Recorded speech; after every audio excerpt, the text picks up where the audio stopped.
चलिए हम लोग स्टार्ट करते हैं लाइट का लेक्चर नंबर 4। लेक्चर नंबर 3 हम लोग देख लिए थे और लेक्चर 3 में क्या देखे थे, तो लेक्चर 3 में देखे थे प्रॉपर्टीज ऑफ प्लेन मिरर। उसके बाद में हमने शायद से प्रूव किया था कि object distance and image distance always equal to each other. Okay, और यह दिखाए थे कि जितना दूर ऑब्जेक्ट होता है उतना ही दूर इमेज बनती है प्लेन मिरर के द्वारा। कैसा इमेज फॉर्म होता है, तो वर्चुअल इरेक्ट इमेज फॉर्म होता है और वर्चुअल इरेक्ट इमेज जो है वह स्क्रीन पे फॉर्म नहीं होते हैं। रियल इन्वर्टेड जो है वह स्क्रीन पे फॉर्म होता है, बट वर्चुअल इरेक्ट स्क्रीन पे फॉर्म नहीं होते हैं। यह हम लोग देख लिए थे। तो आइए हमारे साथ बना रहिएगा, समझ में तो आएगा ही, क्योंकि इस क्लास में रटना माना है। बेहतर होगा कि कॉपी पर कलम निकाल लीजिएगा, ठीक है, और साथ में लिखते चलिएगा, नोट्स बनाइएगा। ओके, और समझने का प्रयास करिएगा बाबू। तो चलिए हम लोग स्टार्ट करते हैं कि जब दो प्लेन मिरर को हम लोग एंगल के एलोंग रखते हैं, जैसे 90 पर दिखा रहे थे लास्ट में, और इमेज बना रहे थे। आप लोग थर्ड लेक्चर देखे होंगे, बेहतर होगा कि देख करके आएंगे, और नहीं तो यूट्यूब पे सर्च करें साइंटिफिक क्लासेस लाइट लेक्चर 3 तो मिल जाएगा। और वहाँ पर हमने शायद बात कर रहा था कि इमेज कैसे बनता है प्लेन मिरर के द्वारा, वर्चुअल इरेक्ट कैसे इमेज फॉर्म होता है कि दो प्लेन मिरर को इस तरह से 90 डिग्री पे रख देंगे, तो किसी एंगल पे रखेंगे, जरूरी नहीं कि 90 पर ही रखें, 180 पे रखेंगे तो कितने इमेज बनेगा। तो आइए हमारे साथ बना रहिएगा, समझ में तो आ ही जाएगा। तो चलिए कॉपी कलम निकाल लीजिए, कॉपी पेन निकाल लीजिए, अच्छा रहेगा। तो जैसे मान के चलिए पहला है कि व्हेन टू प्लेन मिरर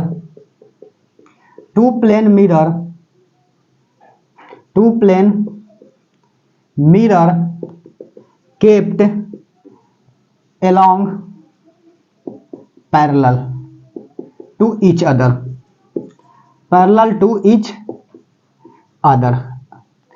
जब दो प्लेन मिरर को बाबू हम लोग पैरेलल रखते हैं, ठीक है, तो नंबर ऑफ इमेज पूछेगा कि नंबर ऑफ इमेज कितने बन रहे हैं।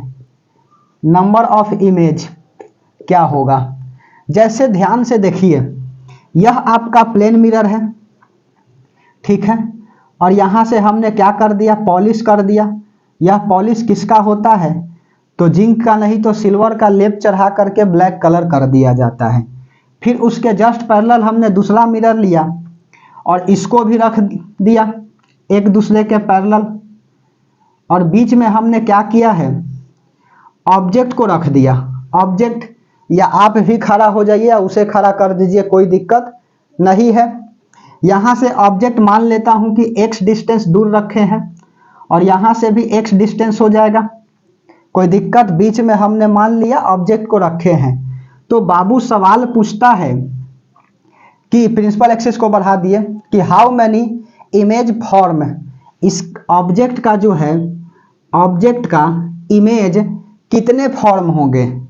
जब प्लेन मिरर के रखा गया है सामने तो इमेज बनाएगा, कितने इमेज बनेंगे। तो बाबू इमेज बनाने के लिए दो लाइट चाहिए, और जहां पे रिफ्लेक्ट करके मीट करेगा वहीं पे इमेज बनेगा। जनरली होता क्या है कि क्लास 10th में कनकेव और कन्वेक्स का इमेज फॉर्मेशन पढ़ा करके टीचर छोड़ देते हैं, तो थोड़ा सा सीख लीजिए, क्या दिक्कत है।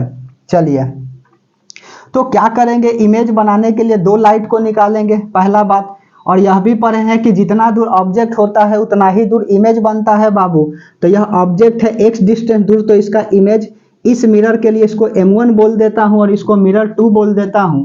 तो इस मिरर के लिए object distance and image distance always equal to each other. I1 बनेगा इस मिरर के लिए, x डिस्टेंस दूर बनेगा, जितना दूर ऑब्जेक्ट उतना ही दूर इमेज होता है।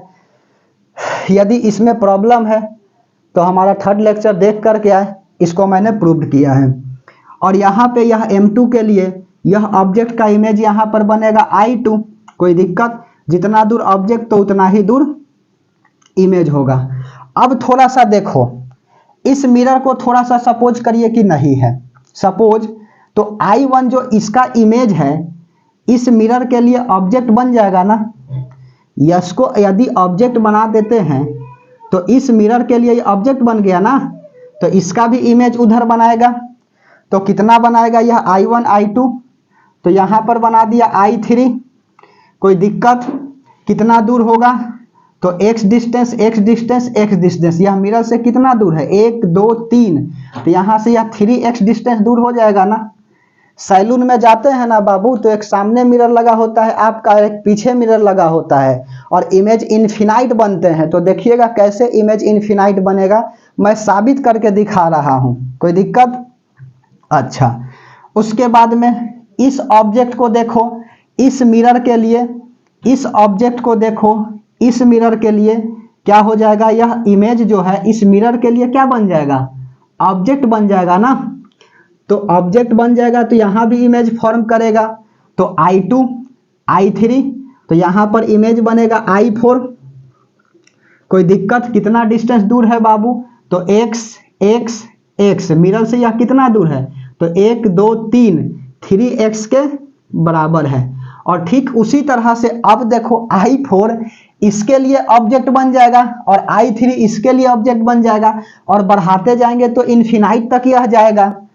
तो जब दो प्लेन मिरर को रखेंगे तो कितने इमेज फॉर्म करेगा, पैरेलल रखेंगे तो इनफिनाइट फॉर्म करेगा। समझ में आ रही है, तो कैसे करेगा, थोड़ा सा रे डायग्राम देखो। पहला इमेज बनाने के लिए दो लाइट चाहिए, पहला लाइट को हमने क्या किया, पैरेलल भेज दिया, ठीक है, या परपेंडिकुलर भेज दिया, कोई दिक्कत। तो यह लाइट जाएगा और मिरर से टकरा करके अपने ही पाथ पे वापस लौट आएगा, लेकिन रिफ्लेक्टेड रे को पीछे मिलाएंगे तो किसी पॉइंट से तो जा करके मिलेगा ही यह लाइट, कोई दिक्कत। अब दूसरा देखो, यहां से एक लाइट निकाल दिए ऑब्जेक्ट से, यह मिरर से जाएगा और जा करके टकराएगा, टकरा के रिफ्लेक्ट करेगा, रिफ्लेक्ट कर गया, और रिफ्लेक्टेड रे को पीछे मिलाएंगे तो किसी पॉइंट से मिलेगा। तो देखो एक लाइट यह और एक लाइट यह, दोनों मिल करके स्केल से बनाइएगा, बेहतर होगा। तो एक इमेज यहां बना दिया ना। अब देखो यहां से भी हमने क्या किया, परपेंडिकुलर लाइट को भेज दिया, और जब परपेंडिकुलर लाइट जाएगा तो नॉर्मली जाता है तो लाइट अपने ही पाथ पे वापस लौट आता है ना, इतना तो मैं भी समझाए ही है। अब यह देखिए रिफ्लेक्ट कर गया, तो रिफ्लेक्टेड रे को पीछे मिलाएंगे तो किसी पॉइंट से मिलेगा, ओके, यहां पर आकर के मिला। दूसरा लाइट को निकाल देते हैं, यह टकराया लाइट मिरर से, तो यह भी क्या होगा, रिफ्लेक्ट कर जाएगा, और रिफ्लेक्टेड रे को पीछे मिलाएंगे तो किसी पॉइंट से मिलेगा ना, देखिए। तो यहां पे इमेज बना दिया। अब यह कैसे बनाएगा, तो थोड़ा सा देखा जाए। यह I1 जो है इमेज इस मिरर के लिए ऑब्जेक्ट बन गया था ना, तो इसी तरह से फिर परपेंडिकुलर भेजेंगे यहाँ पे, लाइट को फिर यहाँ से ऐसे परपेंडिकुलर भेजेंगे ना, कोई दिक्कत। यहाँ से परपेंडिकुलर भेजेंगे तो टकराएगा, अपने ही पाथ पे वापस लौट आएगा। तो एक लाइट यहाँ से हो गई, बोलिए, और दूसरा जो है यह जाएगा और इस मिरर से टकराएगा, कोई दिक्कत। टकराने के बाद फिर यह रिफ्लेक्ट करेगा, और रिफ्लेक्टेड रे को पीछे मिलाएंगे तो किसी पॉइंट से मिलेगा, इस पॉइंट से। समझ में आ रही है, बोलिए। तो एक इमेज वहां बना दिया, कोई दिक्कत। अब I2 जो है इस मिरर के लिए ऑब्जेक्ट बन गया था ना, तो यहां से भी पैरेलल लाइट भेजेंगे परपेंडिकुलर, तो अपने ही पाथ पे वापस लौट आएगा ना। तो I2 कराने के लिए क्या करेंगे, यहां से दूसरा हम लाइट को भेजेंगे, यह, कोई दिक्कत, मिरर से जाएगा टकरा करके, फिर से यह रिफ्लेक्ट करेगा। ध्यान से समझते जाइए बात को, कैसे यह बनाता है इनफिनाइट, और फिर रिफ्लेक्टेड रे को पीछे मिलाएंगे तो किसी पॉइंट से मिलेगा ना। बेहतर होगा कि स्केल से बनाइएगा, अच्छा होगा, कोई दिक्कत, बोलिए। तो एक इमेज यहां पर बनाना, और ठीक इसी तरह से यह इनफिनाइट बनाएगा, कोई दिक्कत, समझ में आ रही है। तो जब दो प्लेन मिरर को हम लोग पैरेलल रखेंगे तो नंबर ऑफ इमेज कितने बनेंगे, इनफिनाइट बनेंगे, कोई दिक्कत। तो नंबर ऑफ इमेज कितने होगा, इनफिनाइट होंगे। इनफिनाइट मतलब अनगिनत होंगे। जब सैलून में बैठते हैं, जब दो प्लेन मिरर को पैरेलल रखा गया होता है तो हमारा इमेज कितने बनते हैं, इनफिनाइट बनता है, कोई दिक्कत। उसी तरह से दूसरा, चिंता नहीं करें, इसका मैं ट्रिक भी बताऊंगा, कोई दिक्कत नहीं है। एक्चुअल कंसेप्ट पहले समझिए, उसके बाद ट्रिक भी सिखाएंगे। चलिए, जब दो प्लेन मिरर को हम लोग क्या करेंगे, परपेंडिकुलर रखेंगे। Two plane mirror kept perpendicular to each other, then number of image will be। जब दो प्लेन मिरर को हम लोग क्या करेंगे, एक दूसरे के परपेंडिकुलर रखेंगे तो नंबर ऑफ इमेज कितने बनेगा। तो आइए रखते हैं, ठीक है। तो यहां से दो प्लेन मिरर हम क्या करेंगे, परपेंडिकुलर रखेंगे। बेहतर होगा कि इसको मिटार करके बताएं, क्योंकि यहाँ पे रफ जैसा बन जाएगा फिगर, इसीलिए एक स्क्रीनशॉट ले लीजिए।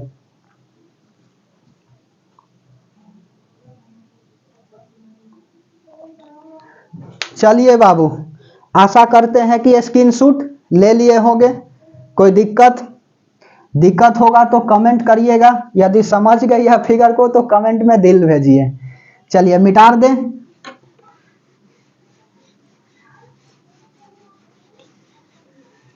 चलिए मिटार दिए, इसको भी मिटार दे। जब दो प्लेन मिरर को परपेंडिकुलर रखेंगे तो नंबर ऑफ इमेज कितने बनेगा। केवल समझाने के लिए इसको हमने क्या कर दिया, मिटार दिया, कि ताकि डायग्राम को हम समझा सकें। कितने नंबर ऑफ इमेज बनेगा। बच्चा देखिए सीधा सिंपल करता क्या है कि 360 बाई थीटा, इवन यदि n आएगा ना बाबू तो n-1 कर देना। तो 360 बाई 90 आई कट गया, 9 चौको 36, 4 इवन आया तो 4 में से 1 गया 3, तो नंबर ऑफ इमेज 3 बनेंगे। ठीक है, नंबर ऑफ इमेज क्या 3 बनेंगे जब दो प्लेन मिरर को 90 डिग्री पे रखेंगे। तो समझ में आ रही है बात। तो इसके फेरा में नहीं रहिएगा, एक्चुअल में कंसेप्ट को समझिए। आंसर बताना कोई बड़ी बात नहीं है, हम तो बता देंगे, और इससे भी आसान इसको याद भी नहीं करना पड़ेगा। समझ रहे हैं ना। तो पहले कंसेप्ट को सीखिए, क्योंकि मैं बार बार बोल रहा हूं कि concept is permanent but question is temporary. ठीक है, आ गए हैं तो सीख करके जाइएगा। तो दो प्लेन मिरर को हम परपेंडिकुलर रखेंगे, तो रख दीजिए परपेंडिकुलर, रख दिया। ठीक है, यहां पर पॉलिश कर देते हैं। यहां पे ऑब्जेक्ट को रखे हैं, यह क्या है, ऑब्जेक्ट है बाबू, ऑब्जेक्ट है। इसका इमेज कितने बनेंगे, how many image form when two plane mirror kept perpendicular to each other. मतलब कि जब दो प्लेन मिरर को परपेंडिकुलर रखे गए हैं तो नंबर ऑफ इमेज कितने बनाएंगे। तो इमेज बनाने के लिए दो लाइट चाहिए ना, बार बार बोल रहे हैं। एक निकाल दीजिए पैरेलल लाइट और एक नॉर्मली निकाल देता हूं इसमें, और रिफ्लेक्ट करके जहां पे मीट करेंगे वहीं पे इमेज बनाएगा। कोई दिक्कत। तो क्या पढ़ करके आए हैं अभी तक कि object distance and image distance always equal to each other. तो यहां से जितना दूर ऑब्जेक्ट है उतना ही दूर इमेज बनेगा। तो यहां पर इमेज बना दिया, इसका क्या I1 कैसे बनाएगा दिखाऊंगा, और फिर यहां से जितना दूर ऑब्जेक्ट उतना ही दूर इमेज बनाएगा I2। चलिए इतना तो समझ में आ रही है ना, जितना दूर ऑब्जेक्ट है उतना ही दूर इमेज बना। यह दो तो बन गई ऑलरेडी, एक और बनेगा, कैसे बनेगा सिखा रहा हूं। ओके, तो पहला लाइट को हमने क्या किया, नॉर्मली भेजा। यह रंगा हुआ है तो पास नहीं करेगा क्योंकि ओपेक है ना, और यह टकरा करके अपने ही पाथ पे वापस लौट आएगा। जब रिफ्लेक्टेड रे को पीछे मिलाएंगे तो किसी पॉइंट से मिलेगा। कोई दिक्कत। दूसरा लाइट को हम क्या करते हैं, यहां से भेजते हैं और यह लाइट रिफ्लेक्ट कर जाएगा क्योंकि रंगा हुआ है, और यह रिफ्लेक्ट करके इस तरह से हो गया। रिफ्लेक्टेड रे को पीछे मिलाएंगे तो किसी पॉइंट से ना मिलेगा। देख लीजिए, तो दो लाइट यहां पर मिल गया ना, तो एक इमेज यहां बन गया। कोई दिक्कत। यही तो बता रहे थे बाबू लेक्चर नंबर 3 में, लास्ट में एकदम बता रहे थे। अब यहां पे समझिए अच्छा से। दूसरा लाइट को हमने परपेंडिकुलर भेजा, तो यहां से यह लाइट आएगा और यह टकराएगा, और टकरा करके अपने ही पाथ पे वापस लौट आएगा। ठीक है, तो जिसको वापस हम लोग क्या करेंगे, पीछे की तरफ प्रोड्यूस करेंगे तो किसी पॉइंट से मिल जाएगा ना, यह लाइट मिल गया। उसके बाद दूसरा लाइट को हम क्या करते हैं, यहां से इस मिरर से टकरा देते हैं, और यह लाइट मिरर से टकराने के बाद रिफ्लेक्ट हो जाएगा, और जब रिफ्लेक्टेड रे को पीछे मिलाएंगे तो किसी पॉइंट से मिलेगा। बेहतर होगा कि स्केल से बनाइएगा। तो यहां पर आकर के मिला तो एक इमेज यहां बन गई ना, तो I2 2 इमेज बनाया। उसके बाद में थोड़ा सा हम क्या करता हूँ, इसको मैं प्रोड्यूस कर लेता हूँ मिरर को आगे, ठीक है। और इसको भी मिरर को हमने प्रोड्यूस कर लिया, एक दूसरे के तो परपेंडिकुलर ही है। और एक इमेज जो है इस ऑब्जेक्ट के लिए यहाँ पर यह मिरर है तो यहाँ इमेज बनाएगा। यह यदि इमेज बन रहा है तो इस मिरर के लिए थोड़ा सा इसको M1 बोल दो और M2 बोल दो। अब थर्ड कैसे बनाएगा से देखिए, अभी तक तो दिक्कत नहीं आई होगी। अब यहाँ पर एक मिरर है और यह इमेज इस मिरर के लिए ऑब्जेक्ट जैसा बिहेव करेगा और इमेज कहीं इधर बनाएगा, जितना दूर ऑब्जेक्ट उतना ही दूर इमेज, और जितना दूर ऑब्जेक्ट उतना ही दूर इमेज। तो यहीं पर दोनों इमेज आकर के मिलेंगे ना, तो नंबर ऑफ इमेज 3 हो जाएंगे। इस मिरर के लिए ऑब्जेक्ट जैसा बिहेव करेगा ना, M2 जो है यह ऑब्जेक्ट बना लेगा, कोई दिक्कत। कैसे करेगा, तो यहाँ से पहला बात कि ऑब्जेक्ट यहाँ पे है, पहला लाइट को हमने इस मिरर से टकरा दिया, यह मिरर रंगा हुआ है पास नहीं करेगा, यह रिफ्लेक्ट करके इस मिरर से टकराएगा और फिर यह रिफ्लेक्ट कर जाएगा और रिफ्लेक्टेड रे को पीछे मिलाएंगे तो किसी पॉइंट से मिलेगा, कोई दिक्कत। तो यहाँ पर इस पॉइंट से मिला और यहाँ इमेज बनाया I3। 2 लाइट चाहिए ना, पहला लाइट तो हमने निकाल दिया, दूसरा लाइट यहाँ से यह ऑब्जेक्ट से लाइट आई। ध्यान से समझते जाइए कैसे बना रहे हैं।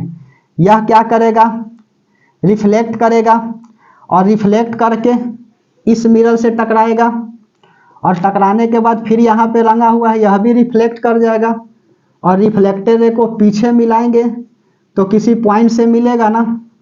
तो देख लीजिए इमेज यहाँ I3 बना दिया ना, समझ में कुछ आ रही है। बीच वाला बच्चा को नहीं समझ में आया, चलो मैं एक रफ डायग्राम दिखाता हूँ। यहाँ पे ऑब्जेक्ट था ना, देखिए कैसे जाएगा।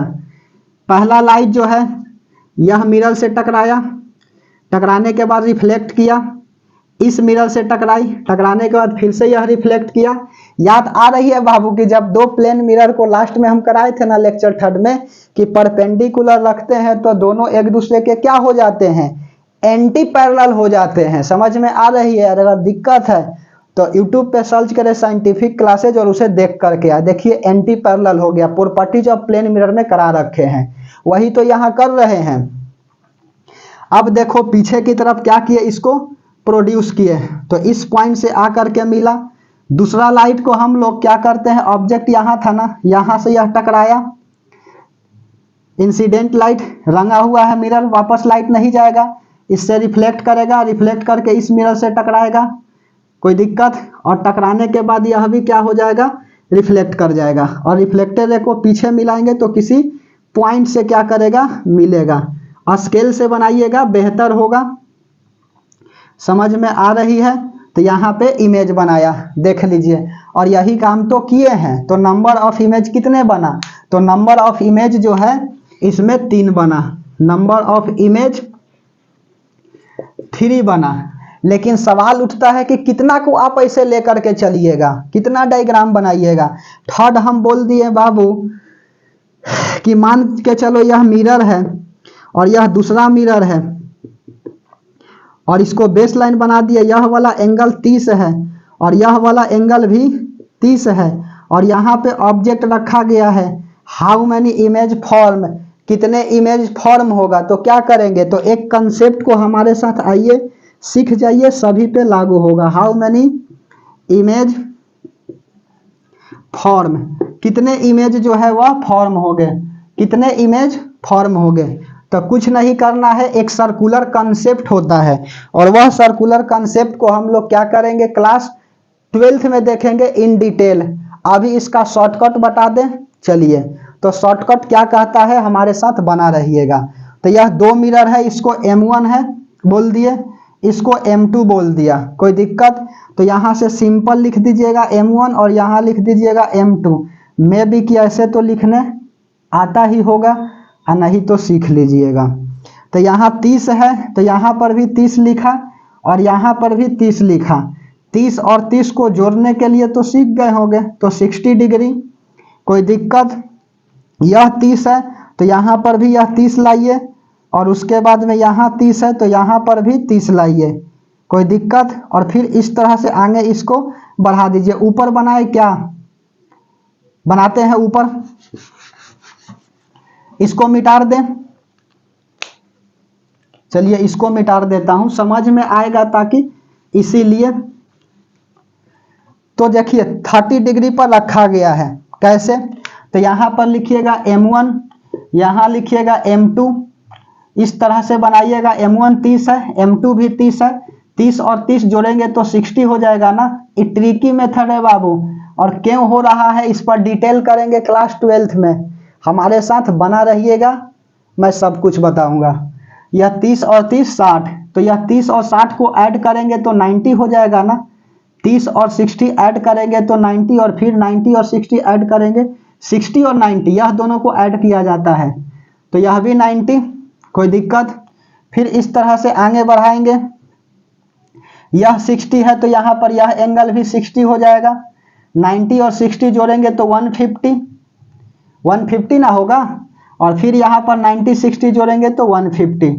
फिर इसको आगे बढ़ाएंगे तो यह 60 है, तो यह 60, 150 और 60 जोड़ेंगे तो कितना होगा 210, और इधर से भी 150, यह ना है 150, तो 150 और 60 जोड़ेंगे 210।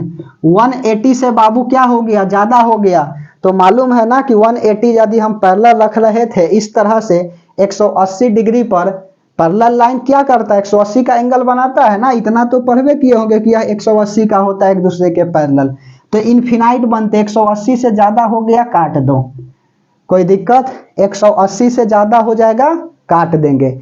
अब नंबर ऑफ इमेज गिन लेंगे, गिनो 1 2 3 4 5 6। तो नंबर ऑफ इमेज कितने निकला? तो नंबर ऑफ इमेज 6 निकला आंसर। कोई दिक्कत? 1 2 3 4 5 6 समझ में आ रही है? तो जब दो प्लेन मिरर को 30 डिग्री पर रखेंगे तो नंबर ऑफ इमेज कितने बनेगा? तो नंबर ऑफ इमेज जो है वह आपका बनेगा 6। कोई दिक्कत है तो बोलिए। चलिए उसके बाद में हम क्या करते हैं, एक आध एग्जाम्पल को और दिखा देते हैं। जैसे एक स्क्रीनशॉट ले लीजिए, मिटार दें। चलो मिटार देता हूं।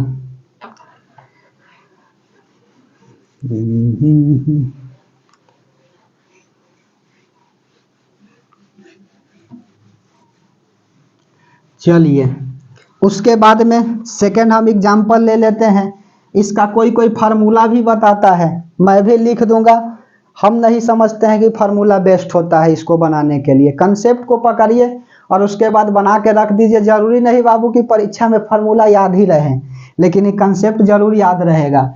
जैसे मान के चलिए कि यह मिरर है और यहाँ पर हमने क्या किया, तो यह ऐसे मत रखिए, 1 मिनट, यहां से ले लिया दूसरा मिरर, एक को हमने बोल दिया कितना, तो एक को बोल दिया 45 और एक को बोल दिया हमने 30, और यह 2 मिरर है और यहाँ पे ऑब्जेक्ट रखे गए हैं।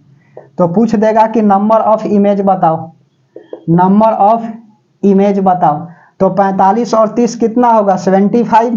तो इसी तरह से M1 लिखिएगा यहाँ पे, और यहाँ M2 मिरर है तो M1 M2 इस तरह से काट कूट करिएगा, इतना तो आता ही है।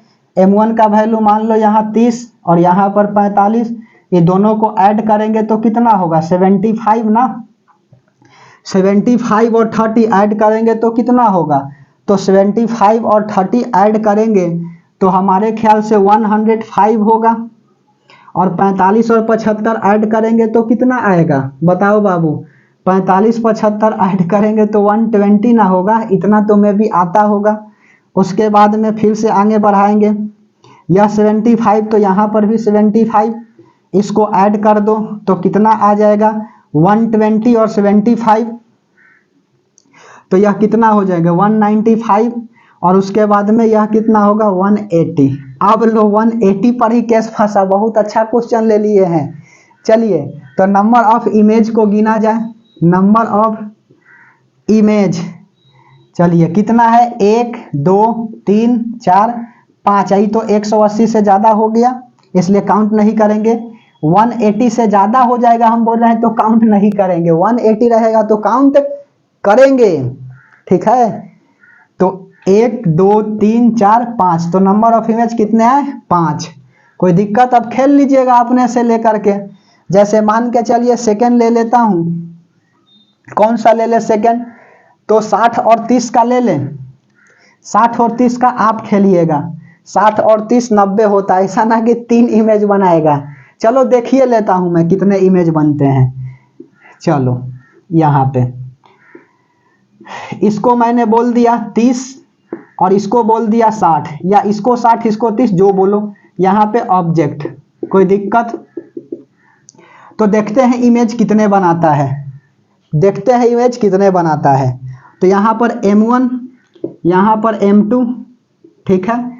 यह आपका एक 60 है और यह 30 है। 60 है 30 जोड़े तो बाबू 90, 90 और 30 जोड़ेंगे तो कितना होगा 120, और 60 और 90 जोड़ेंगे तो 150। उसके बाद 90 और 90 यह बराबर हो जाएगा ना। अब 90 150 जोड़ेंगे तो कितना होगा बोलिए? तो 90 और 150 जोड़ेंगे तो हमारे ख्याल से 240 हो जाएगा ना, और 120 और 90 जोड़ेंगे तो 210। तो यह तो होगा ही नहीं, 180 से ज्यादा हो गया। अब देखो ये थोड़ा सा ये तीनों एंगल को जोड़ो, 120 90 और 150 कितना होगा 0, 9 2 11 और 5 16 के 6 बच गया 1, 360। अगर इस तरह से यह तीनों एंगल का सम क्या हो जाए 360 हो जाए तो बाबू ओवरलैपिंग कर गया, ओवरलैपिंग कर गया। और इसमें नंबर ऑफ इमेज गिनेंगे कितने 1 गिनेंगे। नंबर ऑफ इमेज कितने गिनेंगे 1 गिनेंगे। नंबर ऑफ इमेज 1 गिनेंगे। बार बार बोल रहे हैं कि यह तीनों एंगल का सम कितना हो गया 360 हो गया, तो ओवरलैपिंग कर गई। अगर 180 से ज्यादा हो गया तो ऐड नहीं करेंगे, यही तो रूल है। और यहाँ ओवरलैपिंग कर गया, तो ओवरलैपिंग जब कर जाए तो उसको काउंट 1 करेंगे। तो गिनिए ना हमारे साथ, 1 2 3, ऐसा नहीं कि 4, गड़बड़ हो जाएगी। 1 2 3, यह क्या कर गया है ओवरलैप कर गया है, तो एक बार ही गिनेंगे। तो नंबर ऑफ इमेज कितने आए, नंबर ऑफ इमेज 3 आया। कोई दिक्कत हो तो एक स्क्रीनशॉट लिया जाए, दिक्कत हो तो कमेंट में कमेंट करिए, मैं रिप्लाई जरूर दूंगा। आए हैं बाबू तो सीख करके जाइएगा, वीडियो में लगातार बना रहिएगा। कोई दिक्कत है? इसका फार्मूला बता दे। अभी बताए भी थे कि नंबर ऑफ इमेज जब दो मिरर को हम लोग परपेंडिकुलर रखेंगे तो कितने बनेगा, 3 बन रहा था ना, देखो 3 बन गया। इससे भी हम सेकंड बता देता हूं कुछ फार्मूला वगैरह, तब स्क्रीनशॉट ले लीजिएगा, नहीं तो ले लिए होंगे तो बहुत बेहतर है, कोई दिक्कत नहीं है, फिर ले लीजिएगा। जैसे कि नंबर ऑफ इमेज आपको निकालना है तो क्या करते हैं 360 by theta equal to n. N क्या है बाबू, एन जो है वह number of image if even for symmetry और अनसाइमेट्री।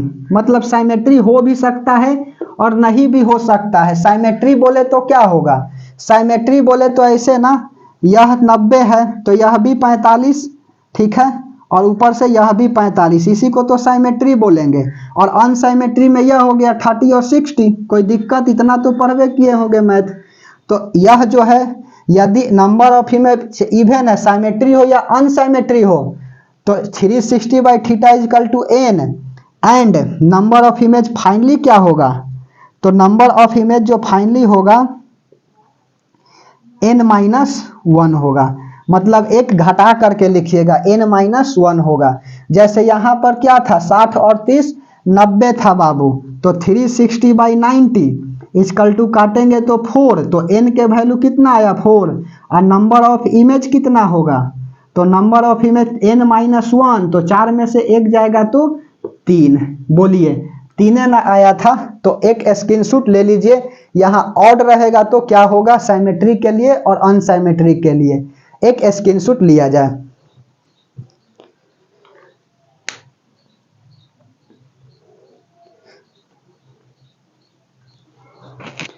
चलिए बाबू, आशा करते हैं कि स्क्रीनशॉट ले लिए होंगे, मिटा दें।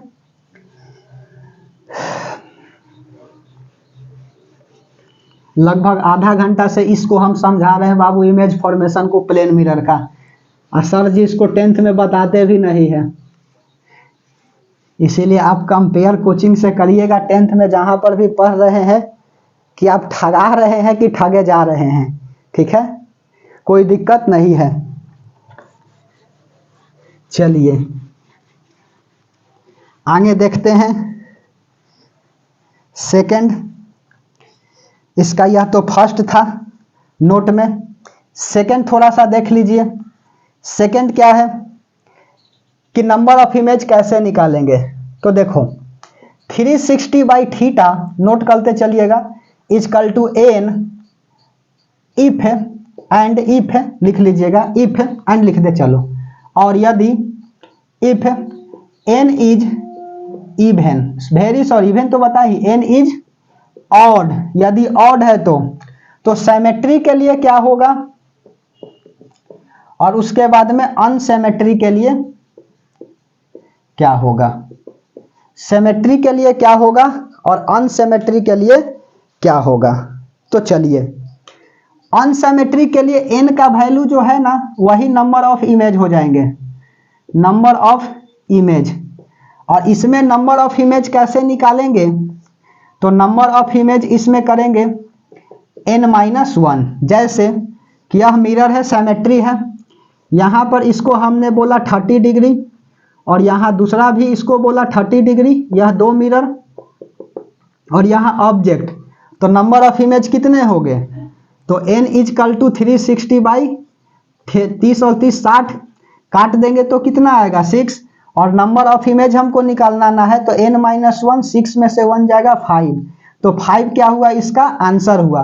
कब आंसर होगा, यह सिमेट्री के लिए है, बट अनसिमेट्री रहेगा तो यह देखिए, इसको मान लेता हूं, इसको 60 कर दिया और इसको 30 कर दिया, अनसिमेट्री हो गया, इसको मिरर M1 और यह मिरर M2, कोई दिक्कत। तो नंबर ऑफ इमेज कितने हो गए, सिंपल 360 बाई थीटा, और यह ऐड करेंगे तो कितना होगा 90, समझ में आ रही है बात, 90, तो 90 ऑड है ना बाबू, यहां पर तो यह इवन आ गई, यदि n ऑड है या इवन आ गई तो यह गलत ना हो गया, वैसा नंबर लीजिए कि क्या हो जाए, यह कट जाए, समझ में आ रहा है। n तो आपका इवन है, ऑड लाने के लिए क्या करेंगे, कोई ऐसा वैल्यू रखेंगे कि यहाँ ऑड आ जाए, कोई दिक्कत। तो हम लोग क्या करते हैं 45 रख लेते हैं, और एक को रख लेते हैं कितना 45 से, चलिए ना, तो 45 रखेंगे तो कितना होगा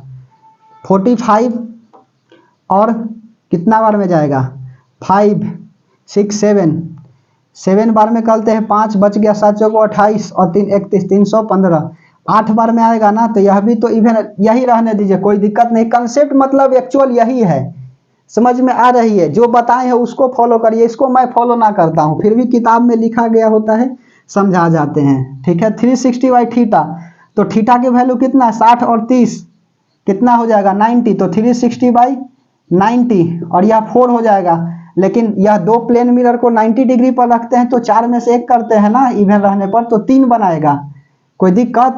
तो ऐसा कोई वैल्यू आएगा अनसिमेट्री के लिए यहाँ पर ऑड ना, तब घटा करके लिखिएगा, एक स्क्रीनशॉट लिया जाए, इसको हम लोग लेंदी मेथड मानते हैं फार्मूला को, ठीक है। जो एक्चुअल कंसेप्ट बताए हैं उसको समझिए, यह फार्मूला बाबू नहीं याद रहेगा तो ना बनेगा परीक्षा में, इसलिए कंसेप्ट पर फोकस करिए, एक स्क्रीनशॉट लिया जाए।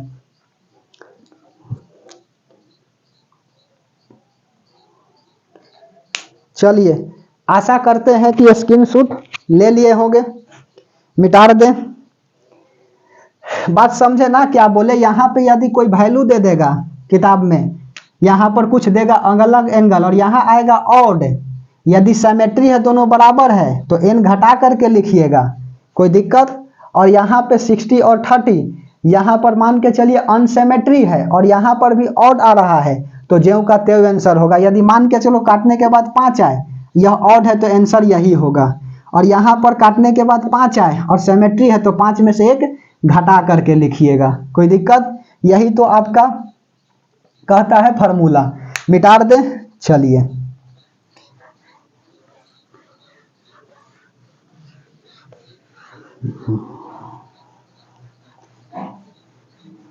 आगे हम लोग देखते हैं। अब प्लेन मिरर तो खत्म हो गई, अब हम लोग देखेंगे क्या, तो हम लोग देखेंगे रिफ्रैक्शन ऑफ लाइट।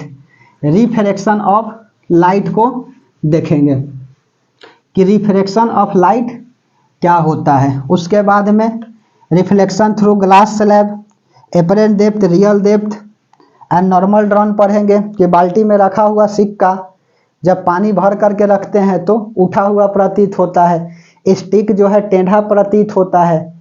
समझ में आ रही है ऐसा क्यों, यह सब हम लोग प्रूव करके देखेंगे। कोई दिक्कत?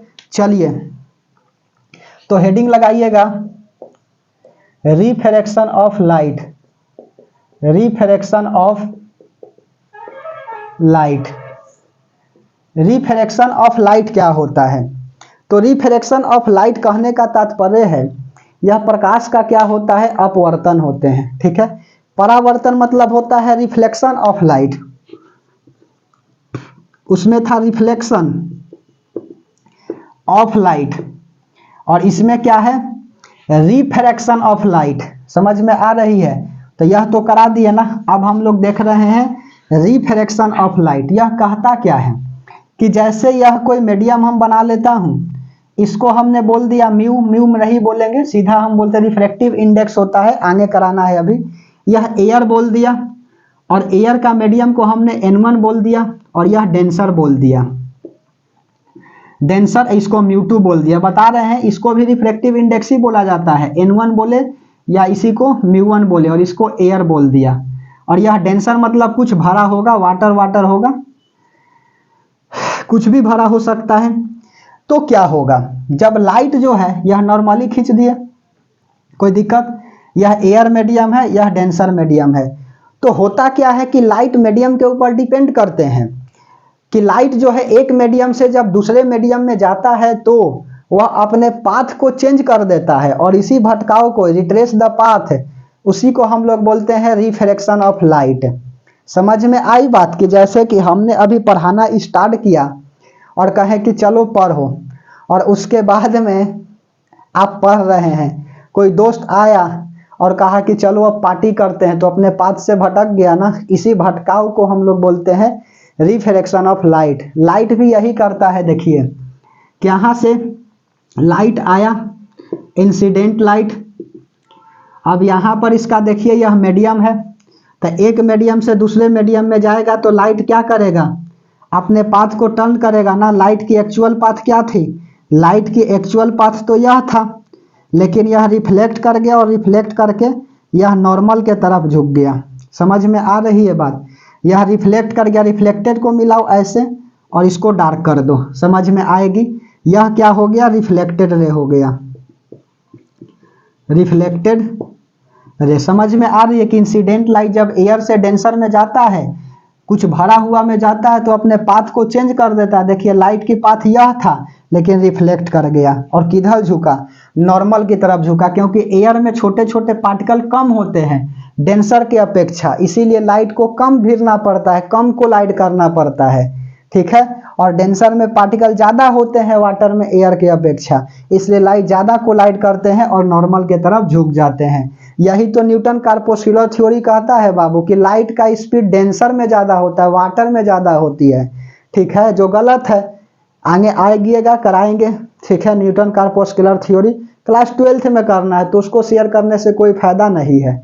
ठीक है, चलिए दूसरा लाइट को हम लोग क्या करते हैं, डेंसर से भेजते हैं एयर में, तो लाइट की एक्चुअल पाथ तो यह है, लेकिन जब डेंसर से एयर में जाएगा अर्थात मीडियम चेंज करेगा तो यह रिफ्लेक्ट कर जाएगा, और रिफ्लेक्ट करके देखिए किधर चला गया, रिफ्लेक्ट कर गया बाबू, यह रिफ्लेक्टेड रे है। नॉर्मल यहाँ है, नॉर्मल से दूर भाग रहा है ना इधर, और यह देखिए नॉर्मल के पास आ रहा है। समझ में आ रही है बात? तो यह रिफ्लेक्ट कर गया यहाँ पे इंसिडेंट रे, इसी को तो हम लोग क्या बोलते हैं, रिफ्रैक्शन ऑफ लाइट बोलते हैं। कोई फिगर में यदि डाउट हो तो कमेंट करिएगा, फिर से समझा दे। इंसिडेंट लाइट एयर से डेंसर में आया, पाथ इसकी यह थी, अपने मीडियम को चेंज कर गया, नॉर्मल की तरफ झुका। दूसरा लाइट को डेंसर से ले गया, यह रिफ्लेक्ट कर गया, नॉर्मल से बाहर भाग रहा है, नॉर्मल से दूर भाग रहा है। तो लिख देता हूं कि the phenomenon in which the phenomenon in which ray of light passed from one medium to another, then it changed the original path और या ओरिजिनल पाथ लिखिए, और या यह भी लिख लीजिए, retrace the path is called refraction of light. समझ में आई बात? हमने क्या लिखा? हमने लिखा कि the phenomenon in which ray of light passed from one medium to another, then it change the original path. अपने ओरिजिनल पाथ को क्या कर दिया? चेंज कर दिया। डायग्राम से समझिए, अपने ओरिजिनल पाथ को चेंज कर दिया। यह देखिए, ओरिजिनल पाथ को चेंज कर दिया। इसी को हम लोग बोलते हैं रिफ्रैक्शन ऑफ लाइट, अर्थात अपने पाथ से भटक जाना रिफ्रैक्शन ऑफ लाइट कहते हैं। पढ़ाई नहीं करके खेल कूद करना कहलाता है रिफ्रैक्शन ऑफ लाइट। कोई दिक्कत? चलिए, इसका लॉ भी पूछ देता है कि law of reflection of light. एक नोट में बात लिख लीजिए बाबू, न्यूमेरिकल में हेल्प करेगा, क्योंकि आए हैं तो कंसेप्ट को जरूर सीखिएगा। बार बार बोल रहे हैं कि कंसेप्ट इज परमानेंट। बच्चा अभी अटकल है, ऐजा देख लो, वो प्लेन मिरर पर 360/θn के समझ रहे हो ना।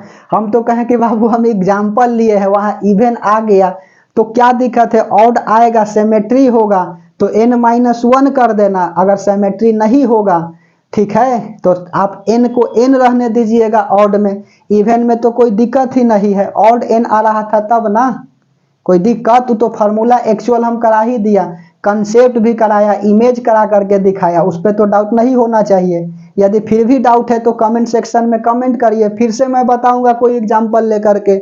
कोई दिक्कत?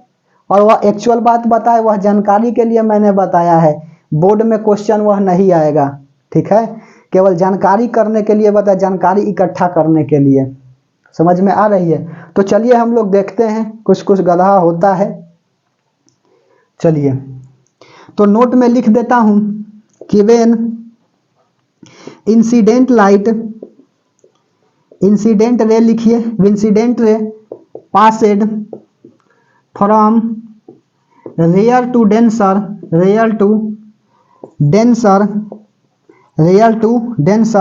देन इट बेंड्स होता है, then it bends towards the, कहां पर?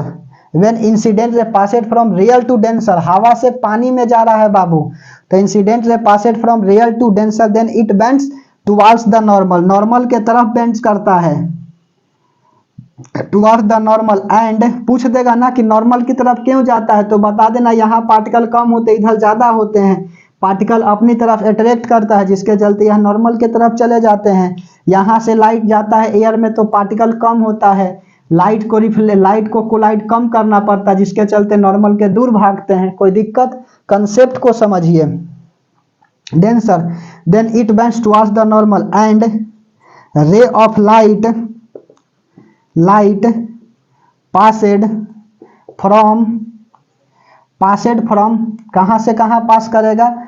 Denser to rarer, passed from denser to rarer, then it bends away from the normal, क्या होगा? यह नॉर्मल के दूर भाग जाएगा। इसका लॉ को देख लेता हूं कि law of refraction of light क्या कहता है। यह एयर मीडियम है, लिख दिया, इसको μ1 बोल दिया या n1 बोल दिया। कोई दिक्कत? रिफ्रैक्टिव इंडेक्स इसके बाद करा देता हूं, उसके बाद छोड़ दूंगा। कल इस पर आते आते न्यूमेरिकल देख लेंगे रिफ्रैक्टिव इंडेक्स पर, और उसके बाद में देख लेंगे रिफ्लेक्शन थ्रू ग्लास स्लैब या प्रिज्म बोलिए। उसके बाद में लेटरल शिफ्ट उसी को बोलते हैं। Apparent depth, real depth, normal drawn क्या होता है। उसके बाद में फिर लेंस को देखेंगे, प्रॉपर्टीज ऑफ लेंस देखेंगे, उसका इमेज फॉर्मेशन देखेंगे, पावर ऑफ लेंस देखेंगे, न्यूमेरिकल करा देंगे, लाइट समाप्त हो जाएगी। कोई दिक्कत? और जो भी कोचिंग में आप पढ़ रहे हैं मिला लीजिएगा बाबू, कि आप पढ़ रहे हैं कि ठगे जा रहे हैं कि ठगा रहे हैं। कोई दिक्कत? चलिए, law of refraction, law of refraction of light, law of refraction of light. क्या होते हैं law of refraction of light? तो फॉलोइंग होते हैं बाबू, देयर आर, अभी तो यहाँ 2-3 लिख देता हूं, देयर आर फॉलोइंग लॉ। उसमें क्या था? 2 था, angle of i equal to angle of r, और incident ray, reflected ray, normal ray, all are situated at the same point. Angle a the reflection of light में, याद आ रही है? नहीं तो उसमें दिक्कत है तो आप यूट्यूब पे सर्च करें साइंटिफिक क्लासेस, लाइट लेक्चर 1 मिल जाएगा। There are following law of refraction of light, refraction of light.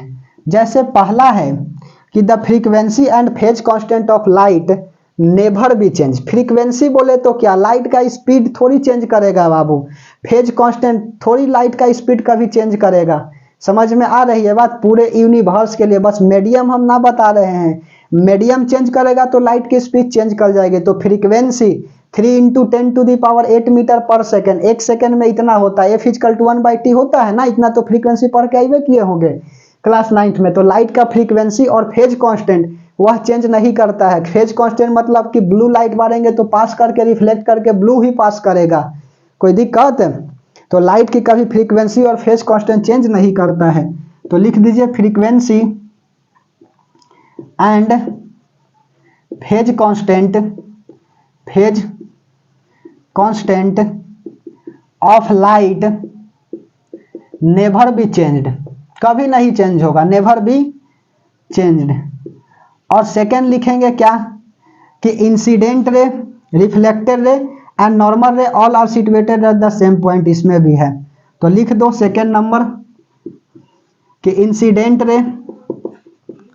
Incident ray comma reflected ray and normal drawn, RAY है, and normal drawn all are situated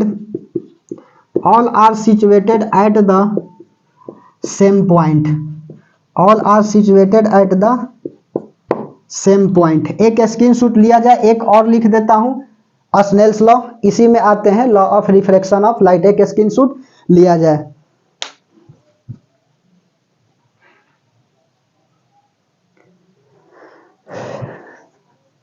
चलिए बाबू, आशा करते हैं कि screenshot ले लिए होंगे, मिटा दे। चलो, समझ में आ रही है तो अच्छी बात है, यदि समझ में नहीं आ रहा है तो कमेंट सेक्शन में कमेंट करें। सबसे पहला बात होता है, पढ़ा रहे हैं तो आपको क्या समझ में आ रही है और नहीं आ रही है, मेन रीजन यह होता है, ठीक है? यदि वीडियो में जुड़े हैं तो समझ करके ही जाइएगा, रट करके नहीं। खुद से मैं लिख रहा हूँ बाबू, अपना लैंग्वेज में, किताबी लैंग्वेज नहीं, अपना लैंग्वेज को समझिए, अच्छा से अच्छा समझ में आएगा, ठीक है? चलिए मिटा दें। उसके बाद में इसका थर्ड लॉ लिख देता हूँ। तीसरा, 2 तो बता दिया, पहला था frequency and phase constant of light never be change, उसके बाद में incident ray, reflected ray and normal drawn all are situated at the same point, ठीक है? अब चलिए थर्ड लिख देता हूं कि थर्ड क्या कहता है। थर्ड रूल होता है μ1 sin I equal to μ2 sin R। μ2 sin है SIN, μ2 sin R। यह है क्या, यह क्या कहता है? इसी को तो स्नेल्स लॉ कहते हैं, यही तो स्नेल्स लॉ है, स्नेल्स लॉ, यही स्नेल्स लॉ है। तो बाबू रिफ्रैक्टिव इंडेक्स एयर का कितना होता है?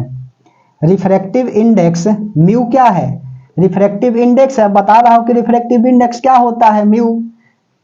एयर का रिफ्रैक्टिव इंडेक्स ऑफ एयर वह होता है 1। μ1 को हमने क्या मान लिया, μ1 को 1 मान लिए, और रिफ्रैक्टिव इंडेक्स ऑफ μ2 मतलब मीडियम, मीडियम को हमने क्या, कोई मीडियम था डेंसर तो म्यू2 माना था, इसको म्यू के बराबर मान दिया, तो इसको यहाँ पर रख देता हूँ, म्यू1 के जगह 1 साइन आई और म्यू2 का वैल्यू म्यू साइन आर, तो sine i equal to mu sine r. तो म्यू निकालेंगे तो कितना होगा, तो म्यू निकालेंगे तो sine i upon sine r होगा। और इस पर से जो भी एंगल बेस्ड क्वेश्चन होगा रिफ्रैक्टिव इंडेक्स निकालने के लिए, आई दिया रहेगा आर दिया रहेगा, तो पूछ देगा कि रिफ्रैक्टिव इंडेक्स कितने होंगे। जैसे मान के चलिए यह कोई सरफेस है, या मान के चलो यहाँ से यह मीडियम, यहाँ से इंसिडेंट लाइट आया, इसके साथ 60 डिग्री का एंगल बना रहा है, यह रिफ्लेक्ट कर गया और यह 30 हो गया।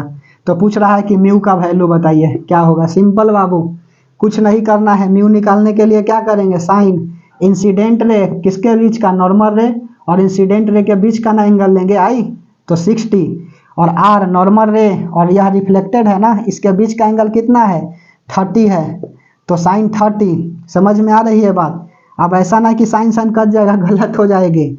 तो म्यू साइन 60 का वैल्यू कितना होता है, √3/2 होता है। मैथ में पढ़े हो गया, नहीं तो मैं सिखाऊंगा कि कैसे होता है। साइन 60 का वैल्यू √3/2 और साइन 30 कितना होता है, 1/2। 2 ने 2 को माल दिया तो म्यू बराबर कितना आया, √3 आया। रिफ्रैक्टिव इंडेक्स का कोई यूनिट नहीं होता है आंसर। तो देखिए बनाना कितना आसान है न्यूमेरिकल। अब इसको थोड़ा सा लिख देता हूँ, स्टेटमेंट के स्नेल्स लॉ क्या कहता है, नोट करिए। कहाँ पर लिखूँ, यहाँ पे लिखूँ, चलो कि हमने बोला है कि म्यू1 साइन आई बराबर म्यू2 साइन आर होता है। इसी को तो स्नेल्स लॉ बोलते हैं। बाबू समझ करके चलिएगा, न्यूमेरिकल कहे है ना कि न्यूमेरिकल हम सिखाएंगे, रटवाएंगे नहीं। अभी तक देखिए कोई बात को रटवा नहीं रहे हैं। 360/θ आया था तो हम कहे ना कि यह लेंदी मेथड है, इसको याद मत करिएगा, सिंपल, ठीक है। जो एक्चुअल कंसेप्ट बताए उस कंसेप्ट को सीखिएगा, ठीक है। चलिए, फिजिक्स रटने का चीज नहीं होता है बाबू, समझने का चीज होता है। समझ जाइए, उसके बाद न्यूमेरिकल देखिए काहे नहीं बनता है आपसे। न्यूमेरिकल 100% बनेगा। Mu sine i equal to mu sine r. तो यह क्या कहता है कि द स्टेटमेंट लिख रहे हैं, the phenomenon in which, phenomenon लिखेंगे या इट स्टेट दैट दी तो लिखेंगे नहीं, घटना ना है, refraction of light. Phenomenon in which, the phenomenon in which ray of light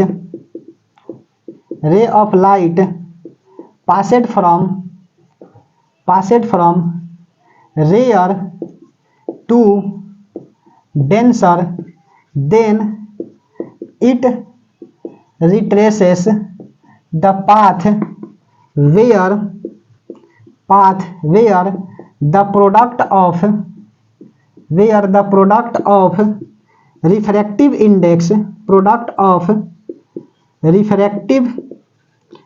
index of, कौन सा है, refractive index of first medium, उसी को लिख रहे हैं बाबू लैंग्वेज में, refractive index of first medium and sine angle of incident ray always equal to the product of refractive index and sin refractive index of second medium, किसका, refractive index of second medium and sin angle of refraction is called Snell's law। Snell's law समझ में आ रही है बात, यही बाबू Snell's law कहता है। समझ में आ रहा है, ऐसा नहीं कि मैं स्मार्ट बोर्ड पे पढ़ा रहा हूँ, यहाँ से क्लिक किया और स्टेटमेंट दिखा दिया, पढ़ के समझा दिया और आप समझे जीरो, तो ऐसा नहीं करना है। एक्चुअल मैं मार्कर से लिख रहा हूँ, आप भी लिखते चलिएगा, अपना लैंग्वेज में लिख रहा हूँ, याद तो हो ही जाएगा लिखते लिखते, या पढ़ते पढ़ते भी याद हो जाएगा, कोई दिक्कत। हमने लिखा कि the phenomenon in which ray of light passed from rarer to denser, क्या होता है कि लाइट जो है ना रेयर से डेंसर में पास करता है, तो अपने पाथ से क्या हो जाते हैं, रिट्रेस हो जाते हैं। जहां the product of refractive index, product मतलब multiply, refractive index of first medium and sine angle of incident always equal to the product of refractive index of second medium and sin angle of reflection is called Snell's law। इसी को क्या कहते हैं, Snell's law कहते हैं। तो एक screenshot लिया जाए, न्यूमेरिकल इस पर कराएंगे, μ1 sin i equal to μ2 sin r पर। कोई कोई तो sin i equal to sin r लिख करके आता है बाबू Snell's law, गलत हो जाएगा। यह प्रूव्ड कैसे होगा, क्लास 10th में जो भी बच्चे पढ़ते हैं, यदि यह प्रूव करना है तो कमेंट करें, मैं प्रूव करके दिखाऊंगा, ठीक है। नहीं तो जिस कोचिंग में पढ़ते हैं तो कहिएगा कि सर यह वाला प्रूव्ड करिए, कहेगा कि प्रूव ना होता है, नियम होता है। बाबू यह प्रूव्ड होता है। फिजिक्स में खुद का नियम नहीं होता है, फिजिक्स जो है प्रूव्ड करके दिखाता है। There is no final theory in science, समझ रहे हैं ना। तो एक स्क्रीनशॉट लिया जाए, उसके बाद रिफ्रैक्टिव इंडेक्स बता दें और छोड़ देता हूं। चलिए स्क्रीनशॉट ले लीजिए।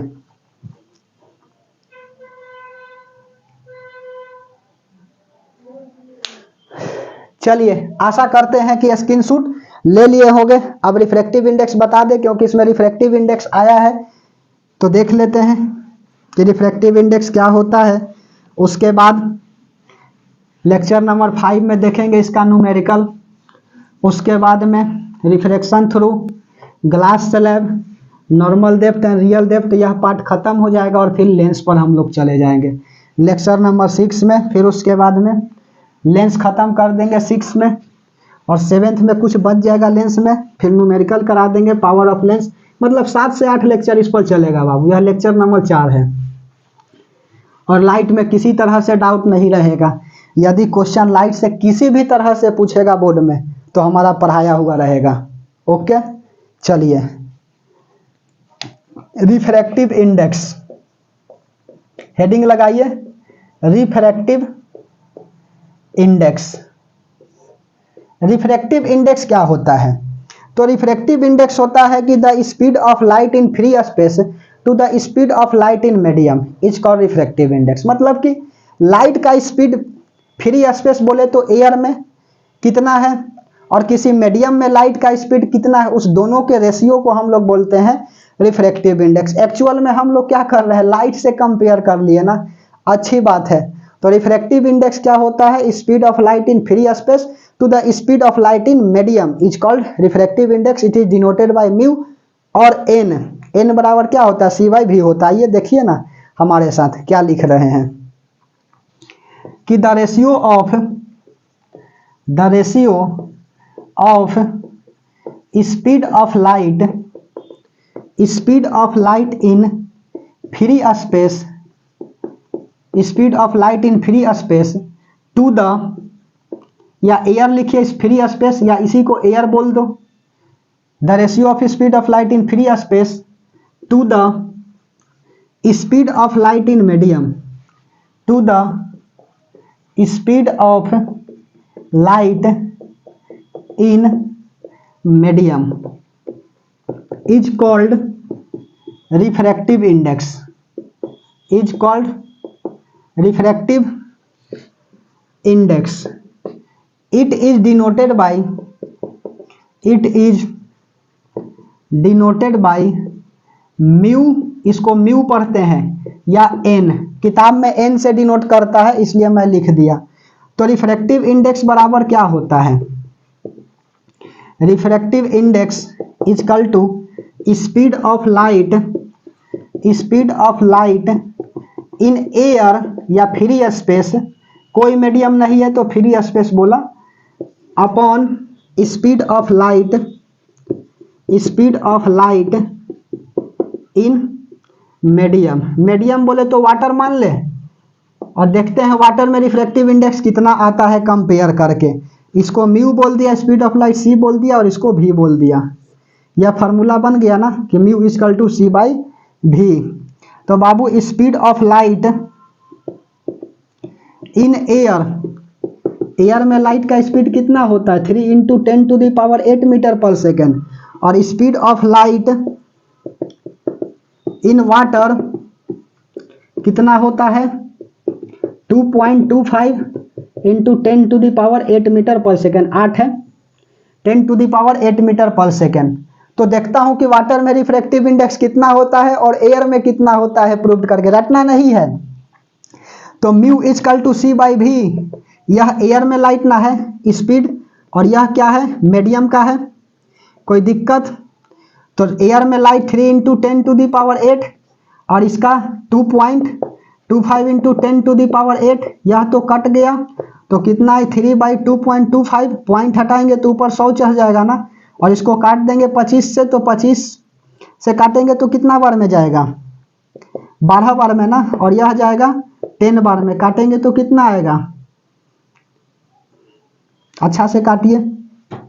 यहाँ पर 2 यह कट गया, 3/2.25 कितना कटेगा, इसको काटेंगे तो 25 दहा 250, और उसके बाद में 12 बार में, और यह कटेगा 9 बार में। 3 से काट दीजिए, 4 × 12, 3 × 9, मतलब 4/3 1.67, यही ना आएगा, 1.67 ना 1.33। रिफ्रैक्टिव इंडेक्स का कोई वैल्यू, कैलकुलेशन है बाबू, इतना तो समझ ही रहे होंगे, 1.33। तो इसका म्यू वाटर में कितना आया, वाटर में आया 1.33, ठीक है।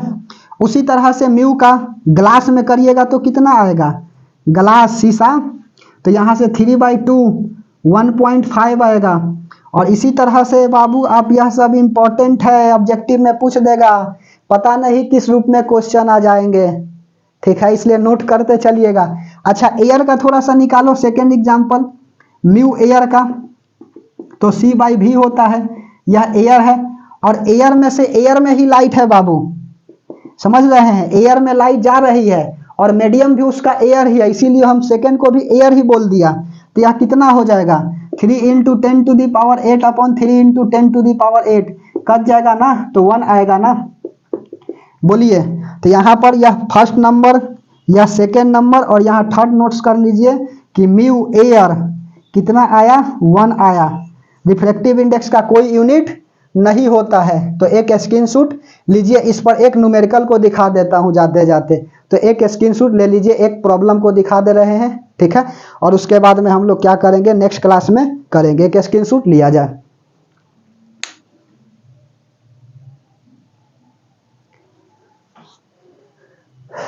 चलिए बाबू, आशा करते हैं कि स्क्रीनशॉट ले लिए होंगे। रिफ्रैक्टिव इंडेक्स का कोई यूनिट नहीं होता है, there are no SI unit of refractive index. Refractive index can say that the ratio of speed of light in free space to the speed of light in medium is called refractive index. The refractive index of air is 1, the value of the refractive index in glass is 3/2, and the refractive index of the value in the water is 1.33. Are you understand? चलिए अब हम लोग क्या करते हैं, numerical को करते हैं, ठीक है, आराम से समझेंगे। देखो, सिलेबस खत्म करना कोई बड़ी बात नहीं है, एक वीडियो में कराएंगे, खत्म कर देंगे लाइट को। वह कब करेंगे, परीक्षा जब आपका नजदीक आएगा बाबू, गेसिंग क्वेश्चन बता देंगे, एक वीडियो देख करके चले जाइएगा, बना करके आइएगा। अभी तो सीख जाइए, कम से कम समझ में आ रही है, क्योंकि कंसेप्ट इज परमानेंट। तो यह स्क्रीनशॉट ले लिए होंगे, मिटा दें, इस पर न्यूमेरिकल एक दिखा देता हूं, और नेक्स्ट क्लास में हम लोग क्या करेंगे, न्यूमेरिकल को देखेंगे।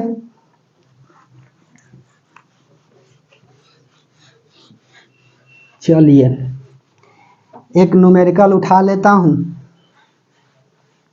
कि जैसे किताब से ले लूं कि अपने से लिखूं। चलो एनसीईआरटी का क्वेश्चन एक है, ले लेता हूं, देखता हूं किताब में। चलो, रिफ्रैक्शन ऑफ लाइट तो बता दिया बाबू, रिफ्रैक्टिव इंडेक्स भी बता दिया। उसके बाद चलो एक सवाल को मैं यहाँ से उठा लेता हूँ किताब से, कि देले है, एनसीईआरटी का ही क्वेश्चन है कि light इंटर्स from air into a glass plate,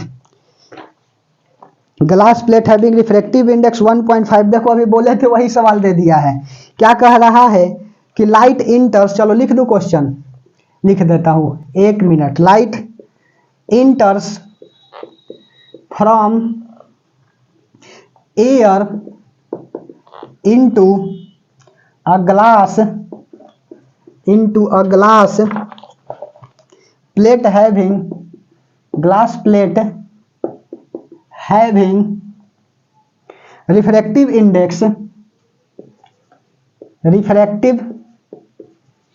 index, refractive index 1.50. What is the speed of light in glass? What is the speed of light in glass? Light in glass, तो light का speed glass में क्या होगा? चलिए इस question को करा देते हैं और उसके बाद में छुट्टी कर देंगे। सवाल कर रहा है कि light इंटर्स from air into a glass plate having refractive index 1.50, तो म्यू का वैल्यू कितना दिया है 1.5, और यह किसका दिया है बाबू? यह ग्लास का दिया है। अभी बोले भी कि ग्लास का बोले तो 3/2 होता है ना, 1.5 लिखे या 3/2 लिखे बात तो बराबर है, यूनिट कुछ नहीं होता है रिफ्रैक्टिव इंडेक्स का, ठीक है। और refractive index, what is the speed of light in glass? Glass में लाइट का स्पीड क्या होगा? तो बाबू पढ़ के आए हो ना कि n = c/v, और यह एयर में है और यह कुछ ही स्पेस, यह हम मान लिया क्या मीडियम में, तो एयर क्या वाला लिखेंगे, मीडियम ना लिखेंगे। और मीडियम बोले तो यहाँ क्या है? ग्लास है। ग्लास में रिफ्रैक्टिव इंडेक्स पूछ रहा है कि कितना होगा, तो म्यू का वैल्यू दिया है 3/2, और 3/2 लिखे या 1.5 लिखे बात बराबर है। एयर में लाइट का स्पीड कितना होता है? अभी बताए हैं 3 × 10⁸, और यह भी पूछ रहा है कि कितना होगा, तो भी को इधर ला देता हूं, तो यह 2 × 3 × 10⁸ बाई यह 3 नीचे आ जाएगा, 3 कट गया, तो v = 2 × 10⁸ मीटर पर सेकेंड आंसर। कोई दिक्कत? तो बाबू एक तो यह भी बात पता चल गई नोट में ना इससे कि स्पीड ऑफ लाइट, याद रखिएगा speed of light in air, फिर से लिख दूं 3 × 10⁸ मीटर पर सेकेंड, सबसे ज्यादा होता है यूनिवर्स में लाइट का ही स्पीड। दूसरा, एक बार सवाल पूछा था स्कॉलरशिप में ना कि सूर्य का प्रकाश पृथ्वी तक पहुंचने में कितना समय लगता है? लिख लो 8 मिनट लगता है, 18 सेकंड लगता है, शॉर्ट में याद रखना 500 सेकंड। इसको करोगे तो कितना होगा? 498 होगा, तो अप्रोक्सीमेट 500 रखे याद, समझा? चलो, speed of light in water, water में लाइट का स्पीड कितना होता है? 2.25 × 10⁸ मीटर पर सेकेंड। और तीसरा हमने क्या देखा कि speed of light in glass, speed of light in glass कितना आया? 2 × 10⁸ मीटर पर सेकेंड। तो जैसे जैसे देख रहे हो मीडियम चेंज कर रहा है, लाइट का स्पीड घट रही है, अर्थात मैं प्रॉपर्टीज में बताया है ना कैरेक्टरिस्टिक ऑफ लाइट में कि light depends upon the medium, light medium के ऊपर डिपेंड करता है, जितना ज्यादा पार्टिकल ज्यादा होगी लाइट को कोलिजन करना पड़ेगा, इसलिए लाइट की स्पीड घट जाती है। और एयर में लाइट का स्पीड ज्यादा होता है क्योंकि लाइट को कोलाइड कम करना पड़ता है और सब मीडियम की अपेक्षा। तो एक स्क्रीनशॉट ले लीजिए, ठीक है। आशा करते हैं कि समझ में आई होगी, लेकिन फिर भी समझ में ना आया हो तो आप कमेंट सेक्शन में कमेंट करिए, मैं कमेंट का रिप्लाई जरूर दूंगा, ठीक है। और वीडियो अच्छा लगी तो लाइक करिए, शेयर करिए और चैनल को सब्सक्राइब करिए। यदि चैनल पर न्यू है तो चैनल को सब्सक्राइब कर लीजिएगा, क्योंकि आपको नोटिफिकेशन मिलता रहेगा। इसीलिए बाबू खुश रहिए, मुस्कुराते रहिए और वीडियो से जुड़ा रहिएगा। सिखा तो हम देंगे ही, बस हम पर बिलीव रखिए। मैं पूरा कोर्स जो है वह फ्री प्रोवाइड करवाऊंगा। आप आए हैं तो सीख करके जाइएगा। चलिए ज़्यादा नहीं बोलेंगे, ओके टाटा।